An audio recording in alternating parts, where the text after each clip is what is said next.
Hey guys, welcome back to Loft Sports. It's Tyler coming at you with Notre Dame's recap of the Virginia game, Game 4 for the 2019 season. What a win for the Irish. It was nerve-wracking in the first half. Virginia gets the ball, comes right out, goes right down the field, scores. That we weren't able to get to Perkins. He was getting rid of the ball. He was getting outside the pocket. He was elusive. He was making throws, extending plays. They had a little bit of a running game on that first drive. We get the ball, come back, score. I'm like, okay, we'll settle down. But then they go in at halftime with the lead. I tried to do a halftime video. It didn't work out. Kept getting a couple phone calls, so it kept cutting me off. But I was a little bit nervous at halftime.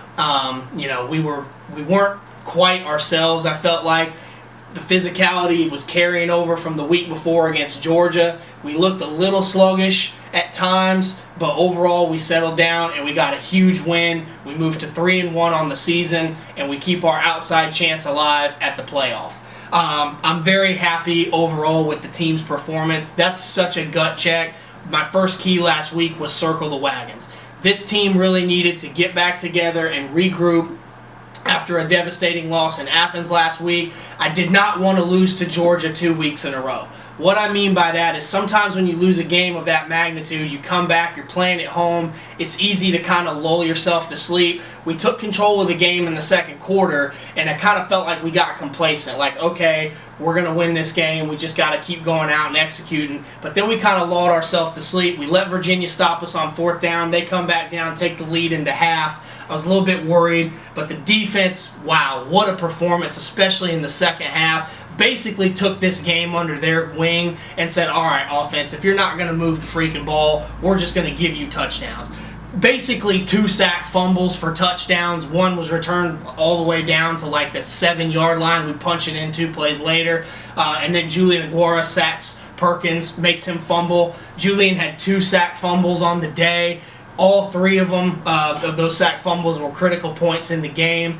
Defense forced 5 turnovers, had 8 sacks, just carried us. And it's great to see that the defense is capable of that, but we've got to move the football a little bit more efficiently on offense. We moved it well in the first half, and then we got bogged down. I don't understand what's going on with Ian right now. He just doesn't look comfortable, and we still got way too many damn penalties. I think we had 9 penalties for 72 yards. We got to quit beating ourselves with that. Now, we've been pretty good at not turning the ball over for the most part this year, but we're backing ourselves up in penalties. We're already having a hard enough time putting drives together and finishing them with touchdowns.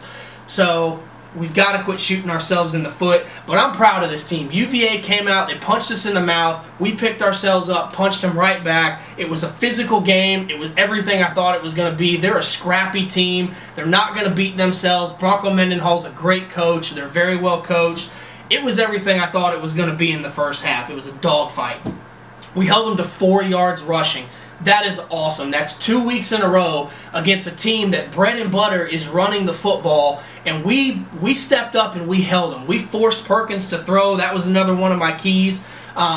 We forced Perkins to throw. He threw 43 times. I guarantee you that was not in Virginia's game plan coming in. They said if he has to throw more than 30, we're in trouble. I guarantee it. And he threw 43 times. Granted, he threw for over 300 yards, but a lot of that was in the fourth quarter when they were down 15 points, trying to come back and just save grace at that point.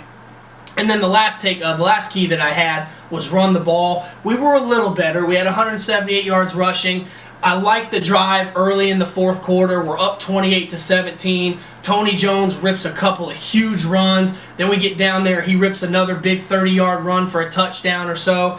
Puts the game out of reach. That was the dagger that we turned. I was very happy overall with our performance and to get a big win against a ranked team. All right, so my big 3 takeaways from the game. Number 1, Book is just playing bad right now. He's not playing at a high enough level for us to compete where we think we belong. The defense and the playmakers around Ian on the offensive side of the ball are at a level where we can compete for a playoff spot and potentially a national championship. But the mainstay, the most important position on the football field is quarterback. And this is 3 out of 4 games this year, with the only exception being New Mexico, who's terrible, that Ian Book has been mostly outplayed at quarterback. Fromm against Georgia last week was the better quarterback. The Louisville kid, for the most part, was the better quarterback in week 1. And then yesterday, I thought Perkins was the better quarterback. He held onto the ball a little bit too long, but Book was doing the same thing. There was a couple plays, he had like 8 to 10 seconds to throw the ball. Somebody has got to be open. The Chicago Bears can't cover somebody for 10 seconds. I just don't think he's seeing the field. He feels flustered. He's got nervous feet. He's not tucking it and running. He's not extending plays like he was last year. I don't understand why our quarterbacks, the one thing that frustrates me like all hell with Kelly, I don't know why our quarterbacks seem to regress in year 2. Whenever we have a returner coming back under Kelly, he seems to play worse in year 2 from year 1. Tommy Reese, Everett Golson, Deshaun Kaiser, Brandon Wimbush. The list goes on and on. Now Ian Book. He was great when he came in. He didn't try to be above himself. He stayed within his abilities, extended plays, extended drives, and kept us in the game. He wasn't trying to be Deshaun Watson out there. He was just making the plays and letting his guys around him carry him. This year it's almost like he's trying to do it all himself, and it's killing us. He's got to play better, or we're not going to finish the season where we want to finish it. Plain and simple. Takeaway number 2. Teams are having a hard time covering our skill players. Cole Kmet is back. He's healthy. He's making big plays. He gashed Georgia last week, had some big plays against Virginia. Chase was a little banged up, but he had some big catches. Chris Fink hasn't been as sharp this year. He did muff a punt yesterday, but he's getting open underneath. We've got Keys back. Michael Young was back. Teams are having a hard time covering our skill guys, especially our big guys down the field, which is great if Book can get that deep ball going. And the third thing, and most important takeaway of the day, perhaps, is our defense has proven 2 weeks in a row that they can carry us if we just get enough from the offense. Virginia had all the momentum. They come out, they get an onside kick, which was great coaching by Mendenhall to realize we had nobody on the entire right side of the field. They get the ball at midfield. They got the lead. They got momentum. They could have gone in and scored, and we would have been in real trouble. Defense freaking mans up, hits the quarterback, fumble, run it all the way back inside the 10, flips the game completely around. Then they come out on the very next series, sack him again, scoop and score.